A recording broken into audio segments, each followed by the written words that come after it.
Bismillahirrahmanirrahim. Dear students, you are watching educational channel KMCH. I am Khalid Mahmood from KMCH Physics Academy. Our subject is physics of class 9th. We are solving MCQs of its units. Today we have to solve MCQs of unit number 9, which is transfer of heat.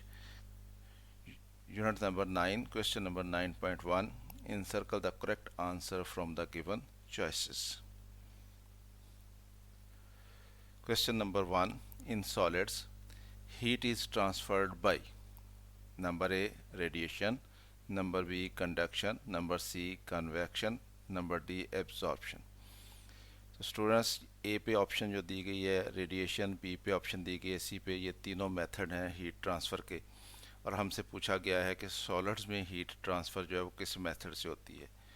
तो हम conduction को define करते हैं, the mode of transfer of heat by vibrating atoms and free electrons in solids from hot to cold parts of a body is called conduction of heat. तो ये solids के लिए ये मेथड है conduction का, इसमें हीट ट्रांसफ़र होती है और उसका मोड जो है हीट ट्रांसफ़र होने का वो क्या होता है, वाइब्रेटिंग एटम्स एक दूसरे के साथ कोलिजन होता है उनका, उनके ज़रिए, और फ्री इलेक्ट्रॉन्स होते हैं सॉलिड्स में, उनके ज़रिए हीट जो है वो एक एंड से दूसरे एंड तक पहुंचती है।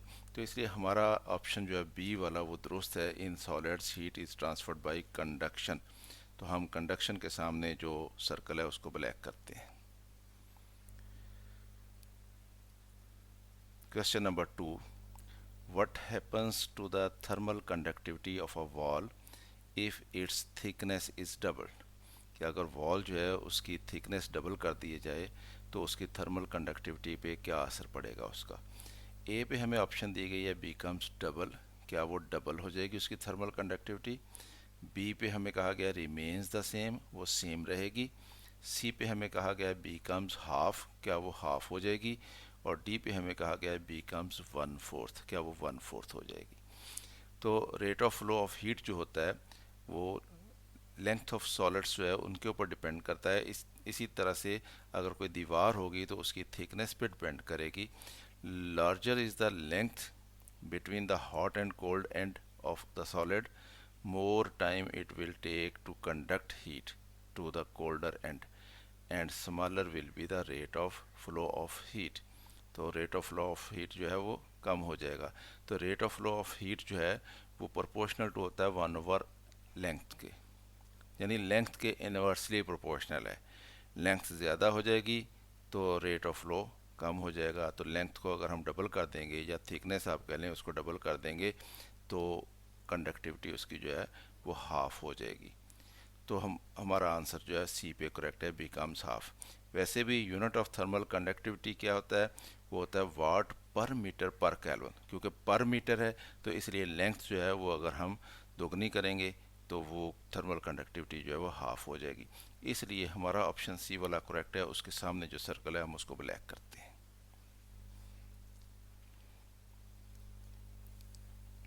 Question number 3. Metals are good conductor of heat due to the, कि मेटल्स हीट के गुड कंडक्टर होते हैं तो उसकी वजह क्या होती है। ए पे हमें कहा गया फ्री इलेक्ट्रॉन्स होते हैं इसलिए। बी पे कहा गया big size of their molecules, इनके मॉलिक्यूल्स का साइज़ बड़ा होता है इसलिए। सी पे हमें कहा गया same size of their molecules, उनके मॉलिक्यूल्स का साइज़ सेम होता है इसलिए। और डी पे हमें कहा गया rapid vibrations of their molecules, उनके मॉलिक्यूल्स की वाइब्रेशंस बहुत रैपिड होती हैं इसलिए। तो मेटल्स जो हैं ये हीट के भी और इलेक्ट्रिसिटी के भी गुड कंडक्टर इसलिए होते हैं कि इनमें फ्री इलेक्ट्रॉन्स पाए जाते हैं, और फ्री इलेक्ट्रॉन्स जो हैं वो एटम टू एटम मूव करते रहते हैं। तो metals have free electrons, these free electrons move with very high velocities within the metals. वो मेटल्स के अंदर बहुत हाई वेलोसिटी से मूव करते हैं। They carry energy at a very fast rate from hot to cold part of the object as they move. तो इसलिए free electrons जो हैं ये हमारा आंसर जो है वो करेक्ट है। तो ए पे हमारी ऑप्शन दुरुस्त है। इसके सामने वाला सर्कल जो है हम इसको ब्लैक करते हैं। Question number 4. In gases heat is mainly transferred by, कि गैसेज में हीट कैसे ट्रांसफ़र होती है। ए पे कहा गया है मॉलिक्यूलर कोलिजन से, बी पे कहा गया है कंडक्शन होती है इसमें, सी पे कहा गया है कन्वेक्शन होती है, और डी पे कहा गया हमें रेडिएशन होती है।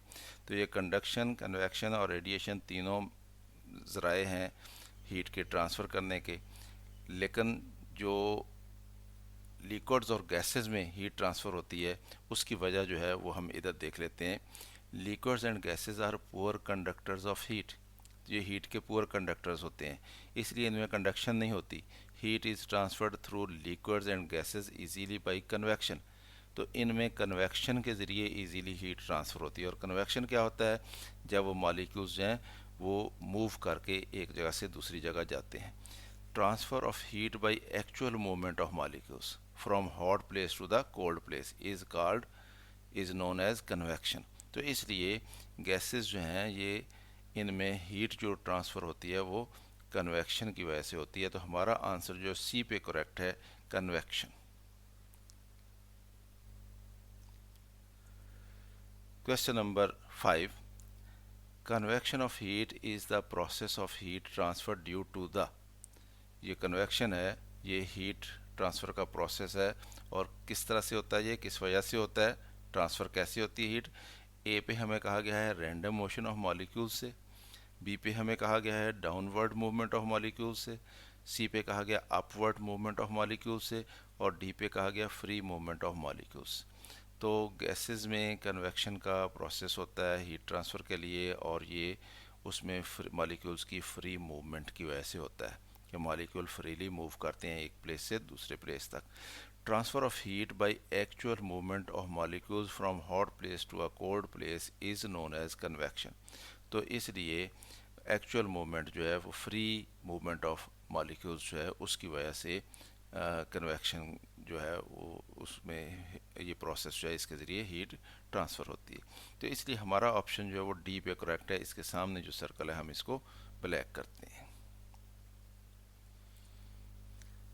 Question number 6, false ceiling is done to, कि फॉल्स सीलिंग हम घरों में करते हैं, घर बनाते हैं उसमें फॉल्स सीलिंग करवाई जाती है, तो उसको क्यों करवाया जाता है ये हमसे पूछा गया है। किस लिए करवाते हैं हम। Number A, lower the height of ceiling, क्या हमारा मकसद ये होता है कि हम सीलिंग की हाइट कम कर लें। B, keep the roof clean, क्या ये मकसद होता है हमारा कि इससे जो रूफ जो होती है वो साफ़ रहती है। सी पे हम कहा गया है कूल द रूम, क्या इस वजह से हम करवाते हैं कि रूम ठंडा रहेगा। और डी पे हमें कहा गया इंसुलेटिंग द सीलिंग, क्या हम सीलिंग की इंसुलेशन के लिए, इंसुलेट करने के लिए सीलिंग को ये करवाते हैं। तो in houses good thermal insulation means lower consumption of fuel, कि अगर घरों में अच्छी थर्मल इंसुलेशन कराई जाए तो उसका मतलब ये होता है कि हमारा फ्यूल कंजप्शन जो है कम हो जाएगा। फॉर दिस, इस काम के लिए क्या करते हैं हम, following measures may be taken to save energy, energy save करने के लिए ये मेजर्स हम लेते हैं। Ceiling of rooms is covered by insulating material, false ceiling, यानी फॉल्स सीलिंग का मकसद क्या है, इंसुलेशन उसका मकसद है। तो इसलिए to insulate the ceiling, false ceiling is done to insulate the ceiling. तो डी पे हमारा आंसर जो है वो करेक्ट है। हम इसके सामने सर्कल जो है इसको ब्लैक करते हैं। Question number 7, rooms are heated using gas heaters by, कि रूम्स कैसे हीट अप होते हैं, हम गैस हीटर यूज़ करते हैं। तो ए पे हमारे पास कहा गया है कंडक्शन ओनली, कि सिर्फ कंडक्शन होती है, तो गैसेस तो अच्छी कंडक्टर नहीं होती हीट की, तो इसलिए कंडक्शन का अमल तो नहीं होगा। बी पे कहा गया कन्वेक्शन होता है एंड रेडिएशन होता है, कन्वेक्शन का अमल होता है उसमें, और रेडिएशन भी होती है, हीट जो है वो रेडिएट भी होती है।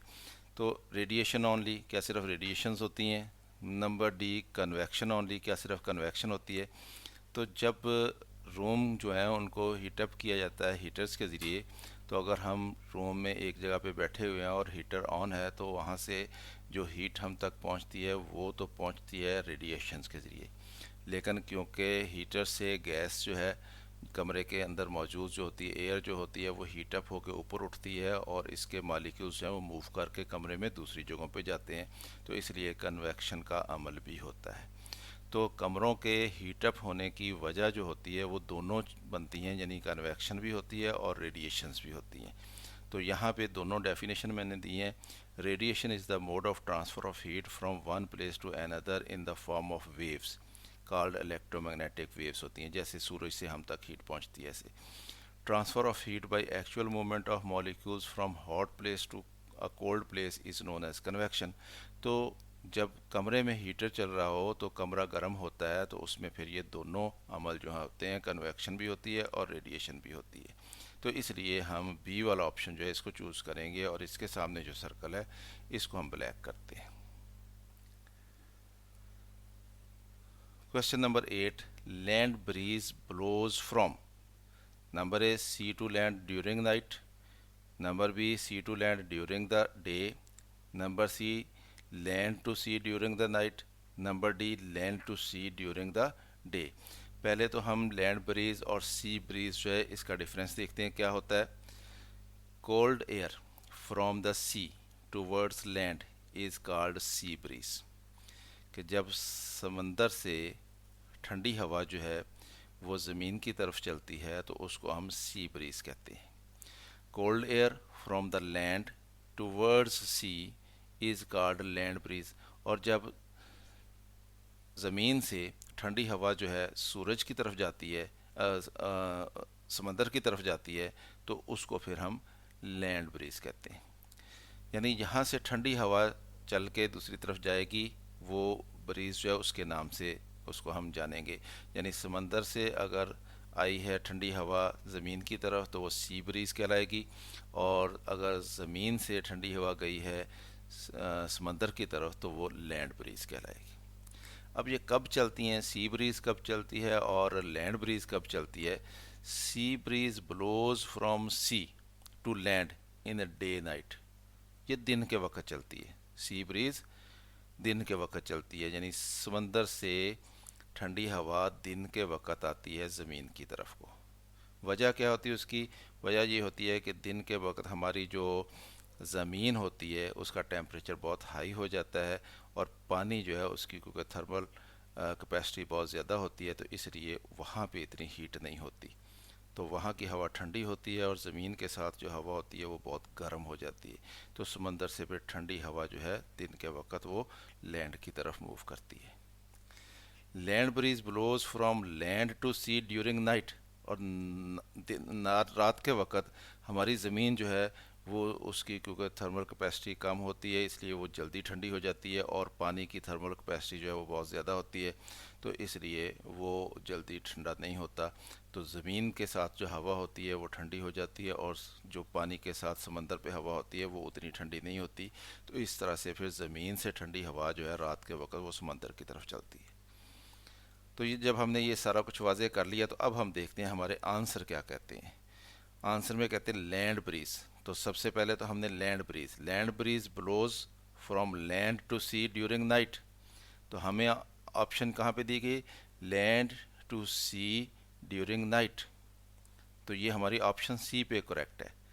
तो इसलिए हम इसको सामने जो सर्कल है उसको ब्लैक करते हैं। Question number 9, which of the following is a good radiator of heat, कि इनमें से हीट का अच्छा रेडिएटर कौन सा है। Number A shining silver surface, number B a dull black surface, number C a white surface, और number D green coloured surface. तो ये डिफरेंट सरफेस दी गई हैं और हमसे ये पूछा गया है इनमें से अच्छा रेडिएटर कौन सा है। A dull black surface is the best emitter, best absorber and worst reflector. A dull black surface is a good radiator of heat. तो ये हीट का एक अच्छा रेडिएटर होता है जो डल ब्लैक सरफेस होती है। शाइनिंग सिल्वर जो है वो अच्छा रिफ्लेक्टर होता है और वो अच्छा एब्जॉर्बर नहीं होता है, और वाइट सरफेस जो है वो लाइट जो है उसको रिफ्लेक्ट करती है, हीट को भी रिफ्लेक्ट करती है, और इस तरह से जो डल ब्लैक सरफेस होती है वही अच्छी एब्जॉर्बर होती है और वही अच्छी एमिटर होती है। और इसलिए वही अच्छे रेडिएटर के तौर पर काम करती है। तो हमारा ऑप्शन जो है वो बी पे करेक्ट है, अ डल ब्लैक सरफेस।